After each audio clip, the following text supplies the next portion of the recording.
Recently, atheist Stephen Law shared a striking image: a leopard carrying the lifeless body of a mother monkey in its jaws, while her baby, still alive, clung desperately to her. The assumption, of course, is that the baby will also soon meet its end by the leopard. Law then poses a question: how could a loving God allow such monstrous things? The image is undeniably heart-wrenching. It portrays a level of suffering and brutality that seems irreconcilable with the idea of a benevolent creator. And naturally, we anthropomorphize the image in our minds. We think, what if this were a human baby clinging to its mother, awaiting a similar fate? It's just horrible. The atheist question seems to imply that Christianity would not predict such horrors, or worse, that the existence of such suffering invalidates Christian claims altogether. But is this assumption true? The brutal reality of the leopard and the monkey is not at odds with Christianity. In fact, it fits squarely within its framework. Christianity has always been realistic about the presence of suffering and death in the world, even cruelty. The Bible describes a creation that was originally good, harmonious, and free of death.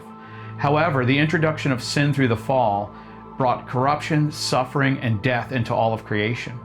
Romans 8:20 through 22 declares that creation was subjected to futility and is now in bondage to decay.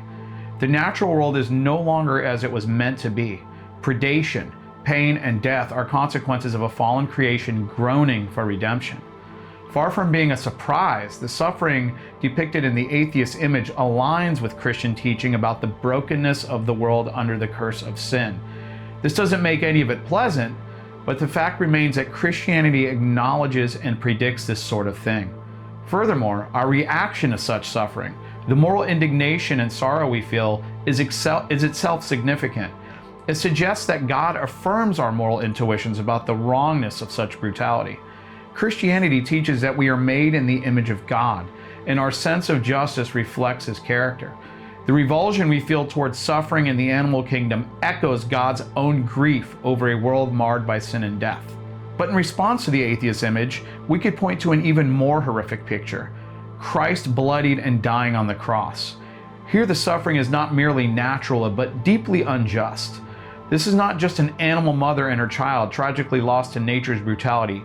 This is God Himself, incarnate and perfectly innocent, enduring humiliation, torture, and death at the hands of His own creation.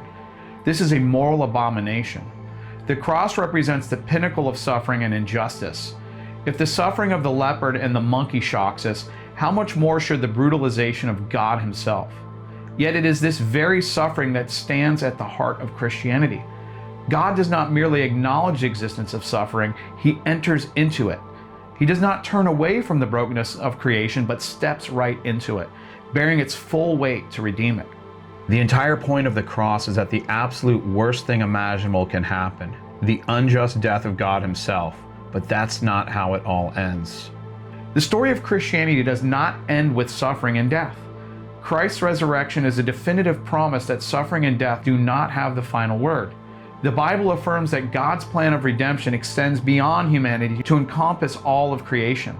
Romans 8:21 speaks of creation itself being set free from its bondage to corruption and obtaining the freedom of the glory of the children of God.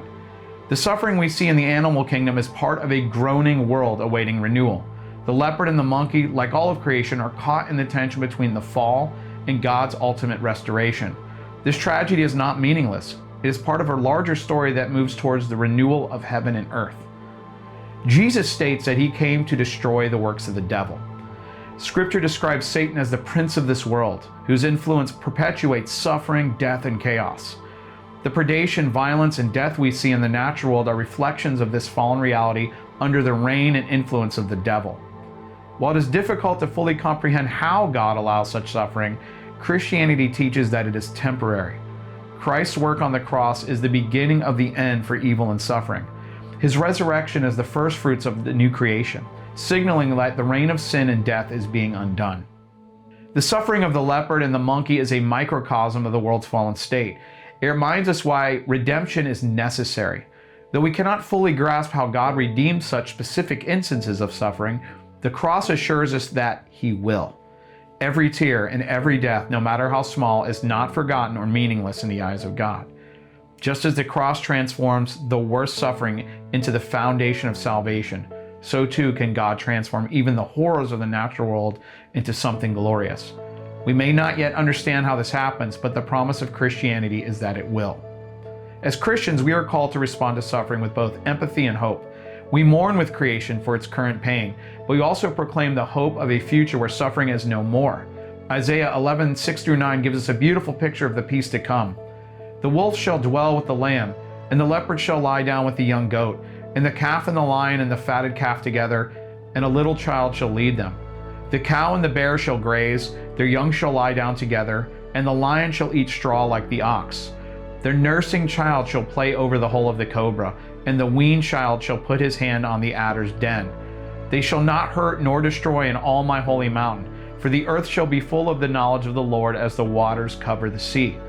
This is not a fanciful hope, but a promise rooted in the resurrection of Christ and in the renewal of all things.